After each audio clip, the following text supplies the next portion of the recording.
લોકશાહીના સૌથી મોટા પર્વ એટલે મતદાન. લોકસભા 2024ના ત્રીજા તબક્કાનું મતદાન આજે 7 મે 2024ને મંગળવારે સવારે 7 વાગ્યાથી શરૂ થઈ ગયું છે. અને ગુજરાતની વાત કરીએ તો કુલ 266 ઉમેદવારો મેદાનમાં છે. બાકીના 11 રાજ્યોના ટોટલ 93 બેઠકો ઉપર ચૂંટણી થઈ રહી છે.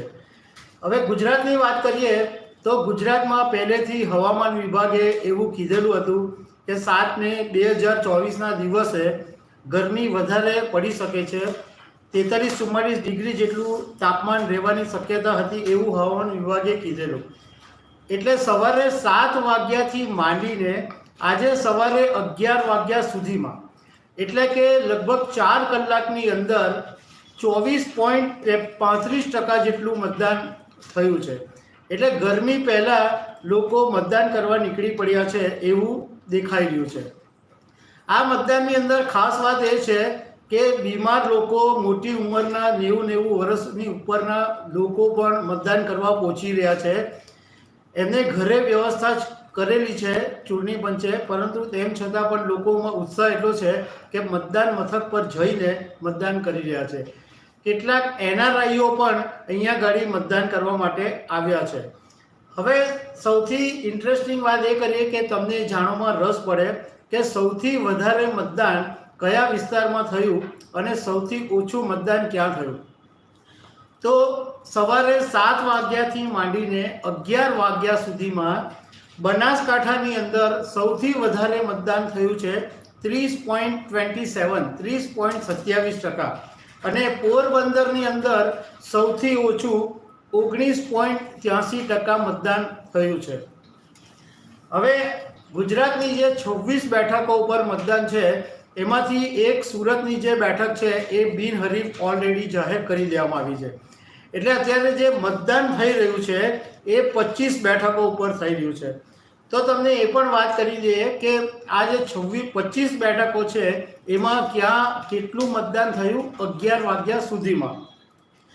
તો કચ્છની અંદર 23.22%, બનાસકાંઠામાં 30.27%, પાટણમાં 23.53%, મહેસાણામાં 24.82%, સાબરકાંઠામાં 27.50%, ગાંધીનગરમાં 25.67%, અમદાવાદ ઈસ્ટ 21.64%, અમદાવાદ વેસ્ટમાં 21.15%, સુરેન્દ્રનગરની અંદર 22.76%, રાજકોટમાં 24.56%, પોરબંદરમાં 19.83%, જામનગરમાં 20.85%, જૂનાગઢમાં 23.32%, અમરેલીમાં 21.89%, ભાવનગરમાં 22.33%, આણંદમાં 26.88%, ખેડામાં 23.76%, પંચમહાલમાં 23.28%, દાહોદમાં 26.35%, વડોદરામાં 20.77%, છોટાઉદેપુરમાં 26.58%, ભરૂચની અંદર 27.52%, બારડોલીમાં 27.77%, નવસારીમાં 23.25% અને વલસાડની અંદર 28.71%. હવે આપણે આ આંકડા ઉપર જો નજર મારીએ તો તમને કીધું તેમ બનાસકાંઠાની અંદર તો સૌથી વધારે મતદાન છે, પરંતુ એ ઉપરાંત વલસાડની અંદર પણ લગભગ 29% જેટલું મતદાન છે. એટલે વલસાડમાં પણ લોકોનો ઉત્સાહ વધારે છે. બીજી તરફ અમદાવાદની અંદર લોકો ઓછા નીકળ્યા હોય એવું લાગી રહ્યું છે, કારણ કે અમદાવાદ ઈસ્ટ અને અમદાવાદ વેસ્ટ બંનેમાં લગભગ 21% જેટલું મતદાન છે. એ સિવાય દાહોદ છે કે ગામડામાં બીજી જગ્યાએ પણ સાબરકાંઠા છે, એ બધામાં 26-27-27% જેટલા મતદાનો થયા છે. હવે બીજી આ ચૂંટણીની તમને થોડીક વાત કરીએ તો 5 મહિલા ઉમેદવારો છે.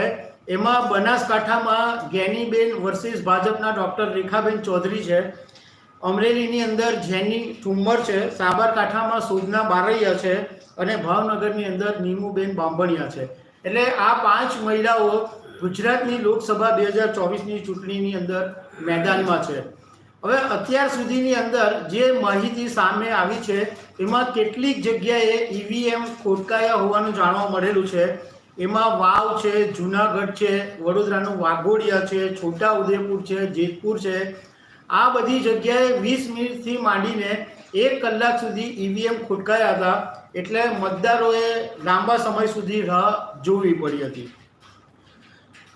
હવે આજે 2024ના જે ટોટલ ચૂંટણીનો જે આંકડા છે એ તો સાંજે આવશે, પરંતુ એ પહેલાં અત્યાર સુધીમાં એટલે કે 2004 સુધી માંડીને 2019 સુધીમાં ટોટલ મતદાન ગુજરાતમાં કેટલું થયું એ પણ આપણે થોડુંક જાણી લઈએ.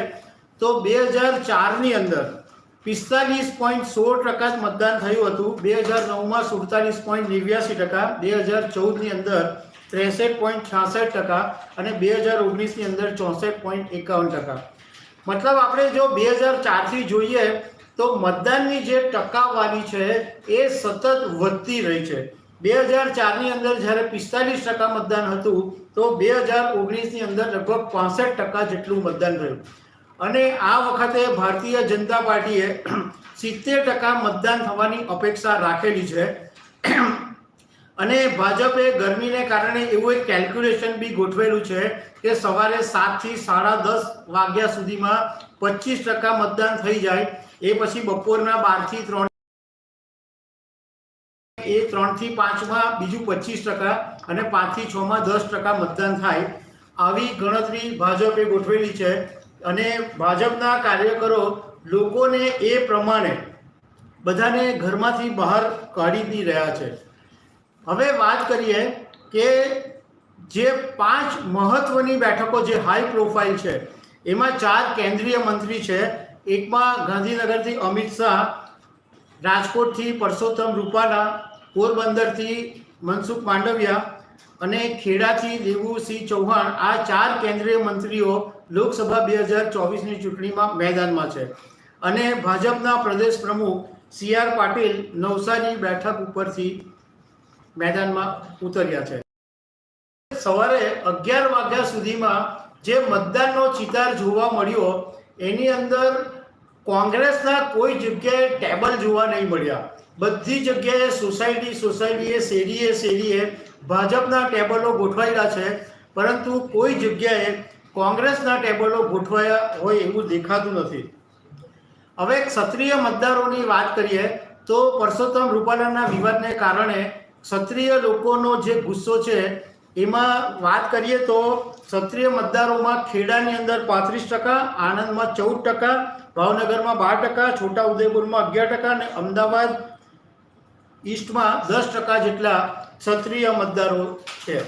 તો દર્શક મિત્રો, ફરી એકવાર તમને ખાલી યાદ અપાવી દઈએ કે 11 વાગ્યા સુધીમાં 24.35% મતદાન થયું છે અને સૌથી વધારે મતદાન બનાસકાંઠા અને સૌથી ઓછું મતદાન પોરબંદરમાં થયું છે. દર્શક મિત્રો, આજે ચૂંટણી છે એટલે અમે તમને અપડેટો સાથે મળતા રહીશું. Thank you very much.